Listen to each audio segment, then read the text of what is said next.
Sınava zor diyorlardı ama bence kolaydı. Gerçi matematikte birkaç boşum var. Olsun ablacığım. Yanlış yapmandan iyidir. Banu, sınavının güzel geçmesine o kadar sevindim ki. Ha bu arada aslında babam da kalacaktı sonuna kadar ama arabayı arkadaşına vermeden önce tamire götürmesi gerekiyormuş. O yüzden bekleyemedi. Onun yüzünden sınava geç kalıyordum. Aa, hayret. Sen babama kızdın galiba. Ya. Abla ben akşam arkadaşlarla bir şeyler yaparız diye planlamıştım. Ha öyle mi? Çok iyi düşünmüşsünüz. Bütün sene çalıştın, hak ettin. Git güzelce eğlen. Tamam o zaman ben buradan ayrılıyorum. Tamam. Kendine dikkat et. Geçte kalma, tamam?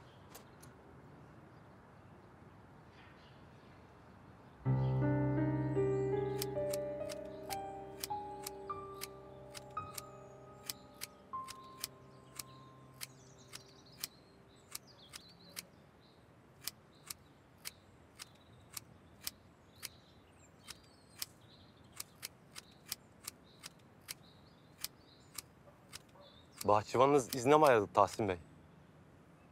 Yok.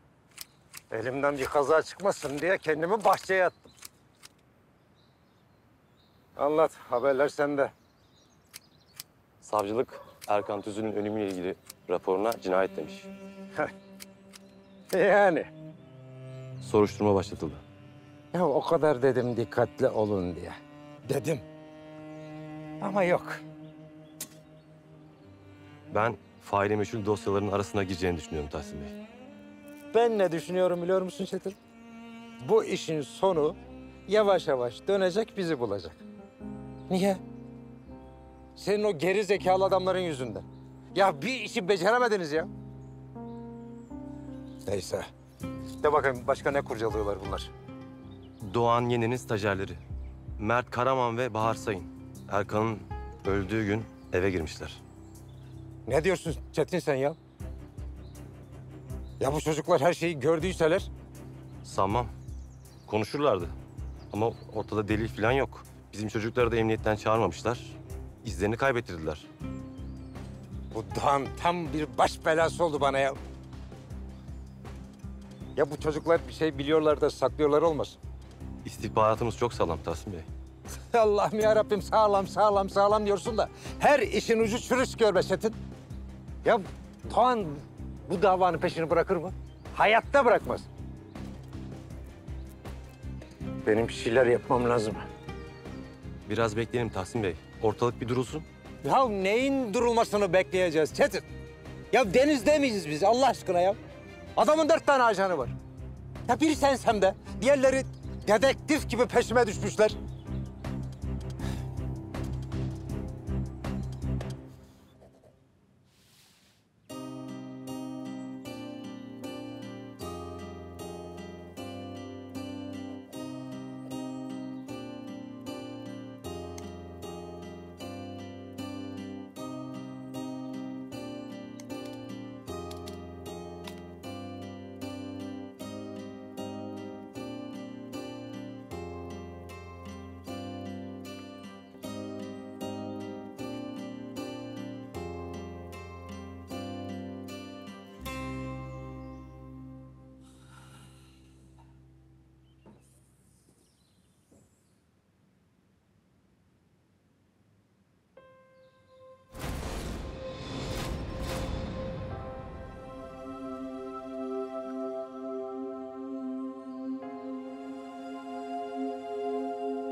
Doğan.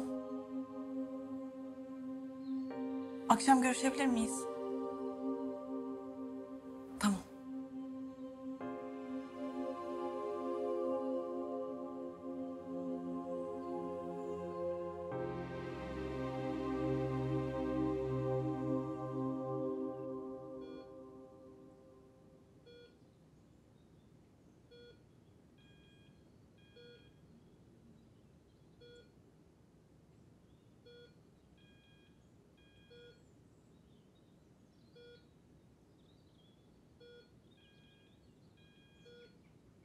Halil nerede? Hava almaya çıktı. Annesinin başından hiç ayrılmıyor. Çok üzerine düşüyor. Bütün gelişmelerden de haberdar olmak istiyor. Nurhan Hanım çok şanslı. Ha. Maaşını Hale değil, ben veriyorum. O yüzden Nurhan Hanım'la ilgili bir gelişme olursa... Hale'den önce ilk benim haberim olacak. Anlaştık mı? Tabii Tahsin Bey. Güzel o zaman.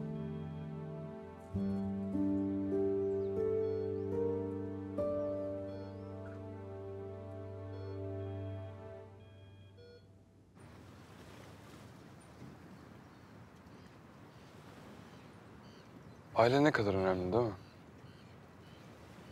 Kimi için bir şans, kimi içinse ayağından çeken bir ağırlıktan farksız değil. Öyle. Maalesef Banu ile ben ikinci grupta yer alıyoruz. Ama sen şanslısın. Yani tamam abin biraz olaylı bir kişilik ama ailece birbirinize çok bağlısınız. Keşke Dilara'nın annesi için de aynısını söyleyebilsem. Özden Hanım sonunda eve geri dönmeye karar verdi. Senin bu yüzden canın sıkkın. Ama bu iyi bir şey. En azından Dilara için. Yani orası öyle tabii.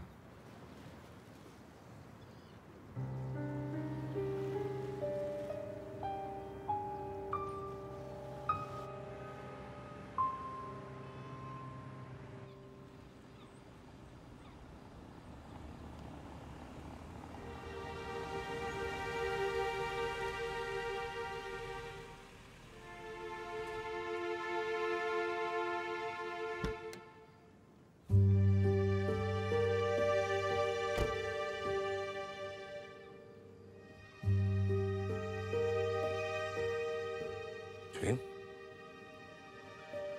Otur Doğan. bir şey mi oldu? Çok şey oluyor. Neden burada buluştuk? Bilmem. Bir şeylerin değişmesini istiyorum belki. Belki sıkıldım bu kısır döngüden.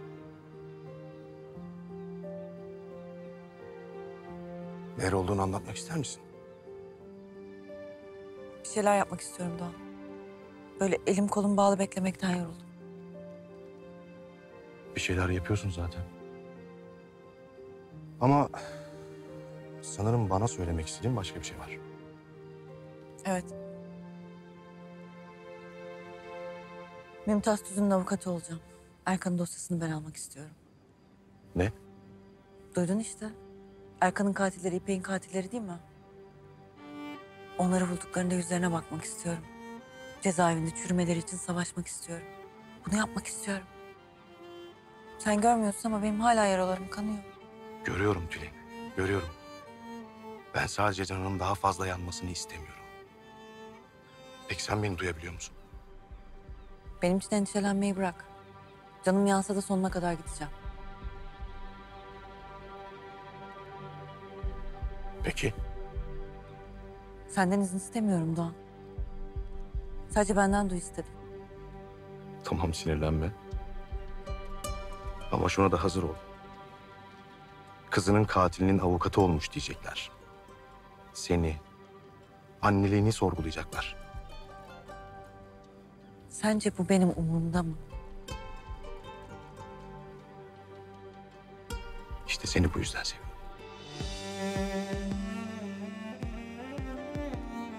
Sonuna kadar yanındayım. Her zaman.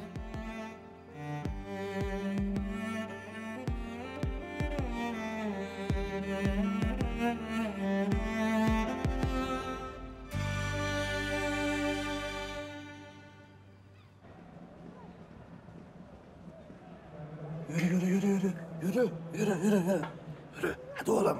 Hadi babacığım. Hadi.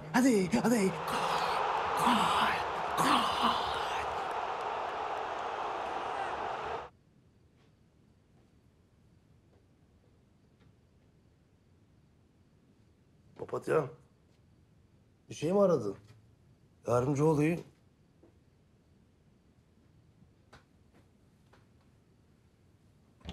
Balım. Bak dolapta en sevdiğin dondurmadan var. Çilekli. Koyayım mı hiç top? Hı? Karpuz keseyim. Neşen yerine gelsin. Rahat bırak yeterli. Papatya. Yapma böyle be. Vallahi bak. Aramız böyle olunca ben çok kötü hissediyorum. Çok kötü oluyorum, kötü hissediyorum. Kalbim çürüyor sanki. Küstüm çiçeğim benim. Hı? Peki rahat bırakayım ben seni. Banu. Allah razı olsun. Ablana olan biteni anlatmadığın için. Demek artık sen benim sır küpümsün. Öyle mi? Banu. Banu.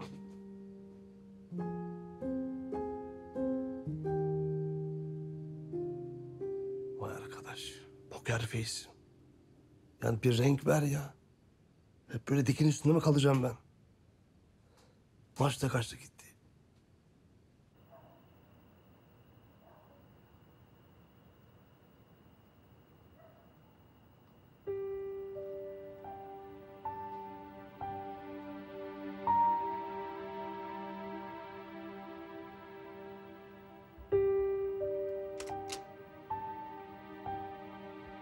Dayıcığım beni bekle dur.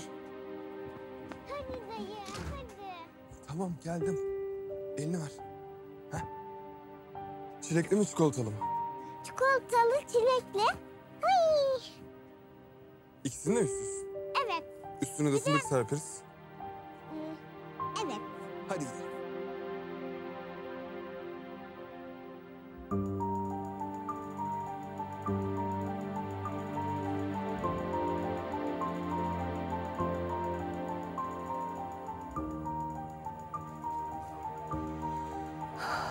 Kavuşacağız Meleğim. Çok az kaldı, kavuşacağız.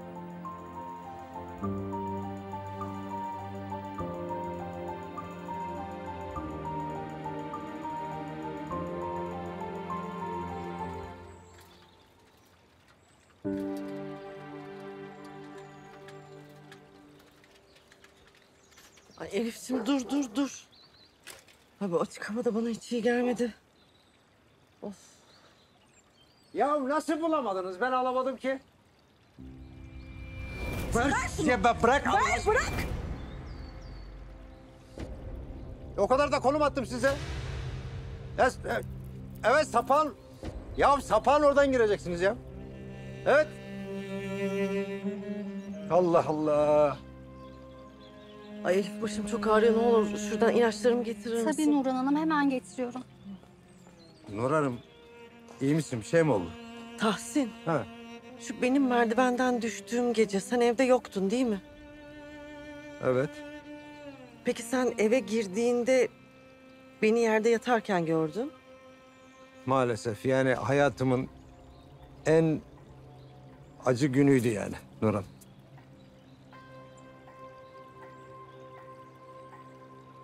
Nur Hanım sen böyle bir şeyler hatırlıyor gibi misin yoksa? Hani böyle boğuk boğuk sesler, belli belirsiz görüntüler. Güzel. Yani demek hafızan yerine gelmeye başlıyor. Umarım. Bana ne olduğunu o kadar merak ediyorum ki. Ben de. Yani gerçekten ben de çok merak ediyorum Nur Hanım yani. Şeyden arıyorlar, sağlık merkezinin aracı geldi galiba. Onları bir karşılayayım da ben. Geliyorum. Bekleyin bir hele. Ay getir Elif'ciğim getir.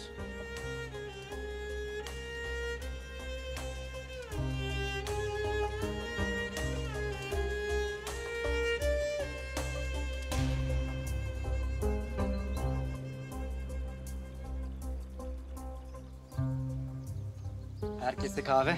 Mert, sana çay getirdim. Sağ ol. Adamsın. Olsun. Sağ olasın. Eline sağlık kral. Şimdi adamın biri göz hakkı diye tarladan meyve çalmış. Tarla sahibi de adamı dava etmiş. Aralarında uzlaşacaklar. Tarla sahibi adamdan bir derneğe bağışta bulunmasını istiyor. Bu sefer de parada anlaşamıyorlar. Hakimin kararı ne olur? Adamın tarlasındaki ürünlere zarar verilmiş mi? Hayır, Göz hakkını abartmış olabilir mi? hayır. O zaman bu durumda tarla sahibinin şikayetçi olabileceği tek şey özel mülkiyete izinsiz girmek olur. Evet. Hem ne zaman biz göz hakkına hırsızlık demişiz ki? Haklı. Yani hırsızlık adi bir suç. Ama göz hakkı adı üstünde hak yani. Hırsızlık büyük bir şey. Ne haber? Pek çalışkan gördüm sizi. Otursaydın ya, bayağı ayakta kaldın. Baya çalışmaya başladın yani. Tülin Hanım'ın dosyaları. Tasnif edilecek. Benden istedi, kırmak istemedim. Bir deneseydin belki kırılmazdı. Ha ha ha ha ha ha ha. Bak ne diyorum. Ben size mi versem bu dosyaları? Kerem, bir yürü git. Gerek yok. Yo yo. Acil durumda kullanırım ben o videoyu. Ay Kerem yeter artık. Ben bu adamı da yakarım, stajımı da yakarım demedi demeyin. Tamam sakin ol. Şişt. Selam. Selam. Ateşli bir tartışmanın içine düştüm galiba. Halicim hoş geldin. Annen nasıl? Daha iyi mi? Teşekkür ederim, daha iyi. Ne yaptınız siz ben yokken? Çalıştık, tartıştık, dağıldık. Arada Kerem'e de bakıyoruz adam olur mu diye de ümit yok. Sen nasıl oldun? Daha iyiyim, teşekkür ederim. Arkadaşlar selam. Selam. Doğan Bey sizi toplantı odasında bekliyor. Hepimizi mi? Yani sadece stajyerler dedi ama bilmiyorum. Arkadaşlar kalk. Doğan Ener'i bekletmek hiç olmaz. Bana detoks şeyinden yapar mısın? Nasılsınız? Teşekkür ederim.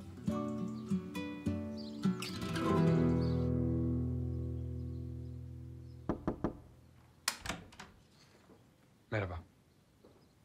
Hoş geldiniz gençler. Hoş bulduk. Hoş bulduk. Hayırdır Kerem? Irmak Hanım Doğan Bey bekliyor deyince koşarak geldim.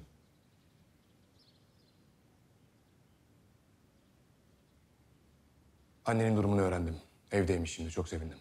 Teşekkür ederim Doğan Bey. Evet, şimdi sizi buraya niye çağırdım? Bu dava 5 yıl önce sonuçlandı. Ama davanın sonucu dosyalarda yazmıyor. Tabii ben çıkan kararı biliyorum. Sizin davanız mıydı? Onu daha sonra söyleyeceğim. Bunun sizin için faydalı bir çalışma olabileceğini düşündüm. Avukatlık meziyetlerinizi görmek istiyorum. Yani mahkeme kurulacak ve siz de bizi izleyeceksiniz öyle mi? Sayılır. Ama biz buna müvekkil görüşmesi diyelim. Daha doğru olur. Ne yapıyoruz şimdi Doğan Bey? İki tarafın savunmaları ve tarafların hikayesi var dosyalarda. Acele etme Ege. Pardon Doğan Bey, heyecanıma verin. Güzel, bu heyecanını koru. Sizden iyi bir savunma istiyorum. Ama tarafların dosyalarını incelerken birbirinize sakın yardımcı olmayın. Herkes savunmasını ve sorularını kendi başına hazırlayacak. Kıyasıya rekabet.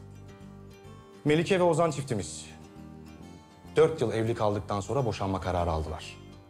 Konumuz anlaşmalı boşanma gerçekleştikten sonra çiftimizin birlikte satın aldığı ev konusunda mal paylaşımında uzlaşmaya gidilememesi.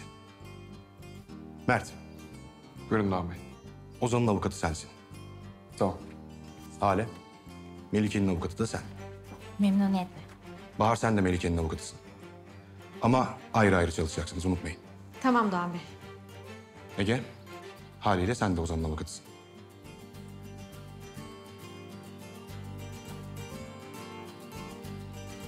Peki müvekkillerimiz kim olacak? Irmak konuya hakim. Dosyanın bir kopyasını ona vereceğim. Ozan için belki Selim'den yardım alırız. Görüşmeye sırayla gireceksiniz. Tülin ve ben de izliyor olacağız.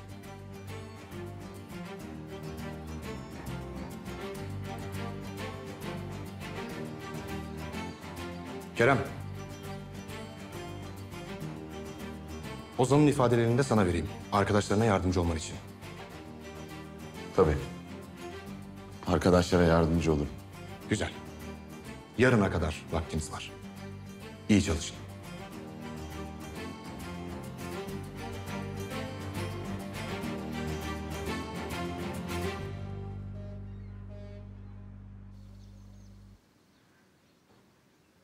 Yok artık. Yazık adama ya.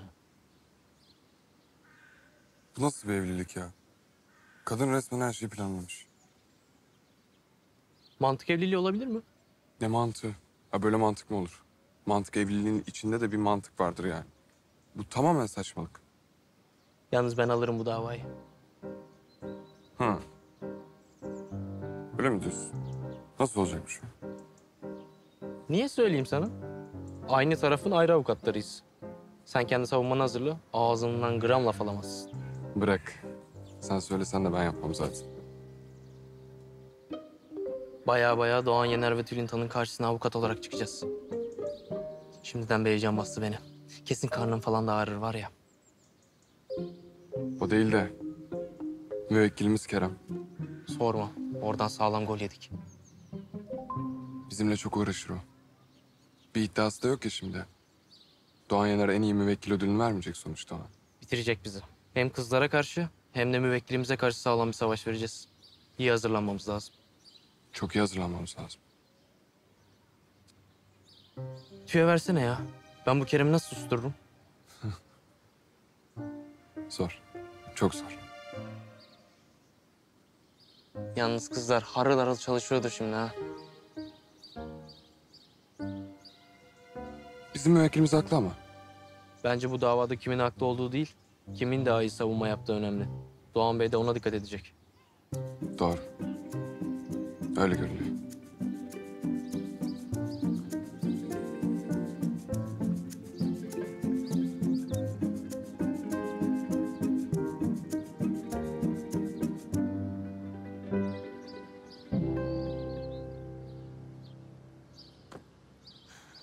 Bu neymiş ya böyle saçma sapan?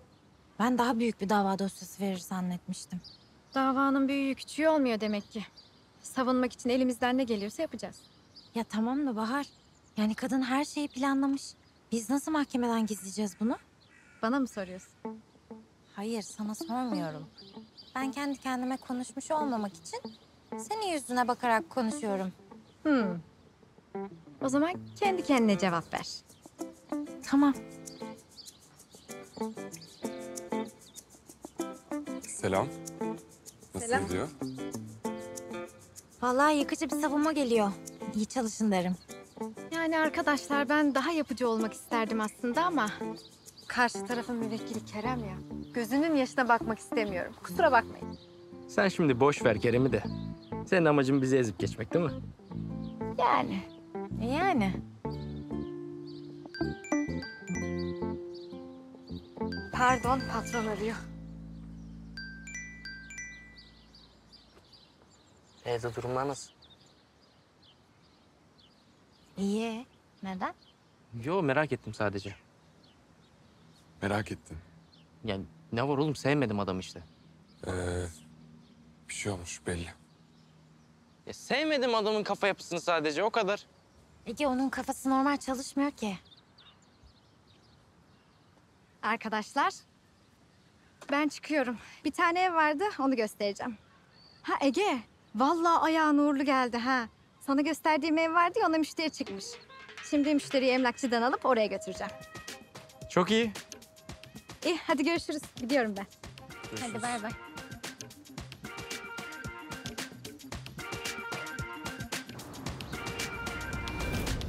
Banyo.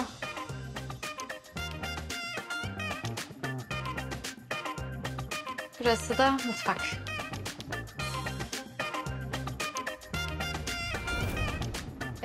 Ne diyorsun? Hayallerimin ötesinde bir ev. Aman boş ver ya. Zaten bu parayı kimse buraya tutmak istemiyor. Yani bayağıdır da boş.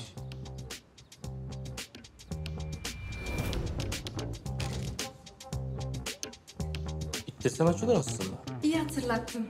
Ben bir ustayı arayayım, gelsin de şu kapıyı yapsın. Bak ne diyeceğim, bu usta nerede? Hemen çarşıda, ileride. İstiyorsan anahtarı ben bırakabilirim.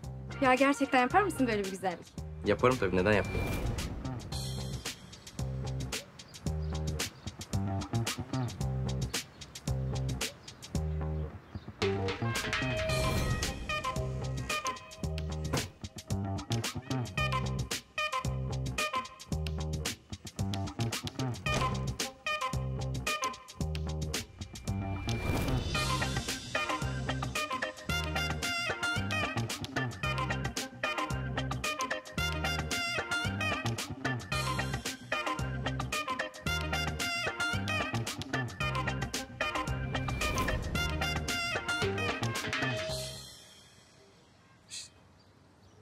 Daldı bizimki.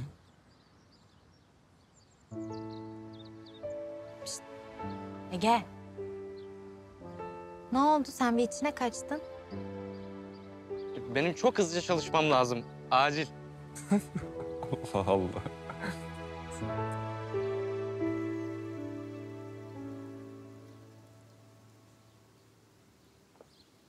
Ege.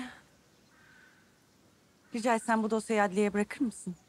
Tabii Tülin Hanım. Ama hemen gitmesi gerekiyor. Hakim Zuhal Hanım yarım saat içinde çıkacakmış. Biraz beklese olmaz. Efendim? Hemen götürürüm Tülin Hanım. Teşekkür ederim. Kolay gelsin. Yarına iyi hazırlanın. Sağ olun Doğan Bey. İnşallah. Aynı anda iki yerde olmam lazım.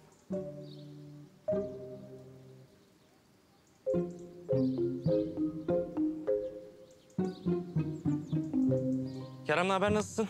Seni bu işten kurtarabilirim. Nasıl olacak o iş? Bu dosyanın Hakim Zuhal Hanım'a yarım saat içinde yetiştirilmesi lazım. Tülin Hanım verdi. Ben de senin işini yapacağım. Yarına kadar bitmesi gerekiyor ama sonra mahcup etme beni. Tamam, merak etme, sabaha kadar çalışırım gerekirse.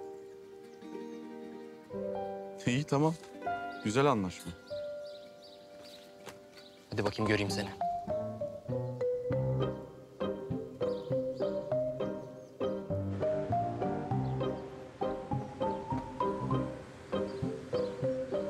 Taksi be. Oğlum bir tane taksi geçmez mi ya?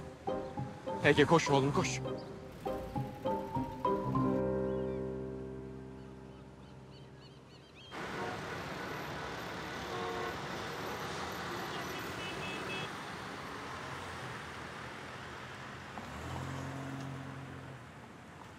Kazası süversin diye para almış.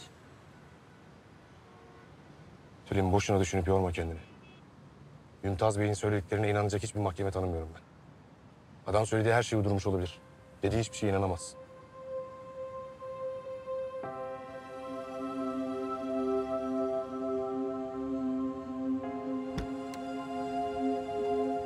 Tülin.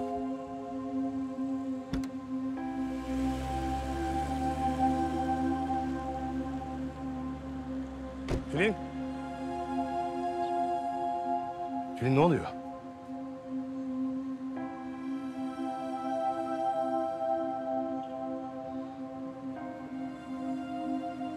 Tülin nereye? Tülin! Tülin nereye? Tülin! Bir durur musun? Ne oluyor? Bir arkadaşımı gördüm sandım. Kimi gördün?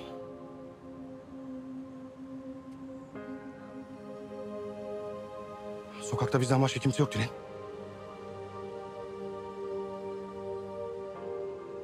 Yine mi başladı? Bir şeyin başladığı falan yok. Dedim ya arkadaşımı gördüm.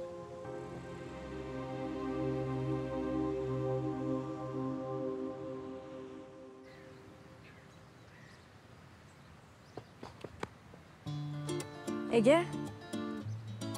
Ne yapıyorsun burada? Nereye gidiyorsun? Eve gidiyorum. Nasıl? Hangi eve? Senin bana geçen gösterdiğin ev var ya, tuttum ben orayı. Ne? Ne diyorsun Ege? Yani şu ayağımın uğurlu geldiği ev. Ha. Hay Allah, ben tamamen unutmuşum onu. Kusura bakmayın, ben ilanı kaldırmayı unutmuşum. Olur mu hiç öyle şey? İşimi gücümü bırakıp geldim. Şikayet edeceğim sizi. Ne yani? Alt tarafı ev tuttuk. Evi tuttum yani. Ne olmuş? Ege tamam. Haklı adam. Ne oluyor Ege? Anlatsana. Doğru, haklı. Ya sen anahtarı vermiştin ya bana. Ben de dayanamadım. Girdim. Dedim hani bir süre kimse gelmez buraya, zaten tutmazdı. Ah ya, keşke bana söyleseydin.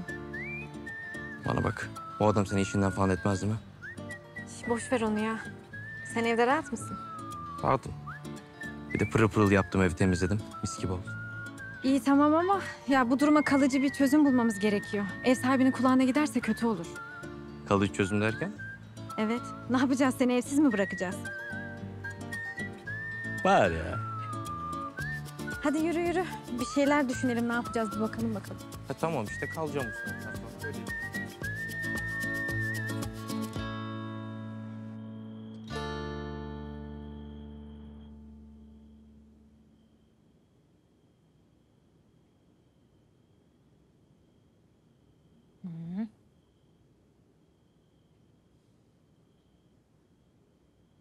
Tamam.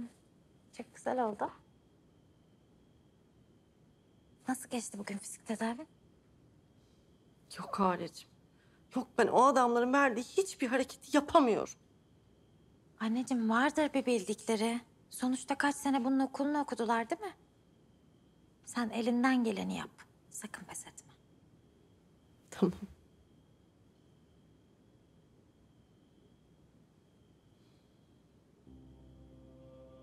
Anne. Hı.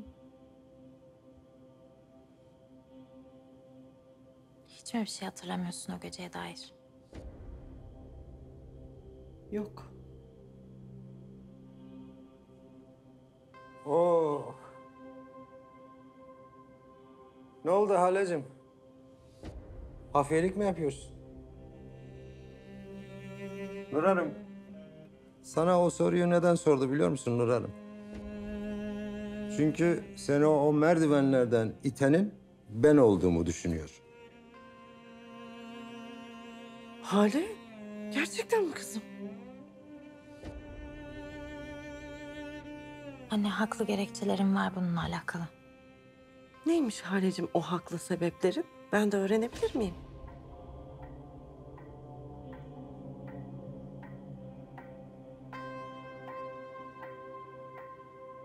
Abi gördün mü bak bir soru soruyor böyle duruyor. Cevap yok. Sebep yok. Yani velev ki bir sebep oldu diyelim. Velev ki. Ya senden seni öldürmek isteyecek kadar nefret ettim. Velev ki. Ya ben katil miyim ya? Boşarım gider ya. Değil mi? Yani. Artık anla. Halecim. Ya ben anneni dünyalar kadar çok seviyorum ya. Ona zarar verecek bir şey yapmam ben ya.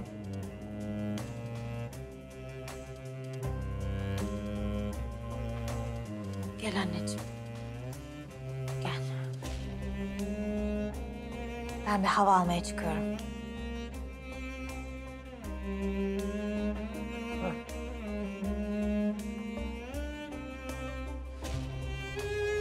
Rahat mısın Nur Hanım? Ah, rahatım, rahatım.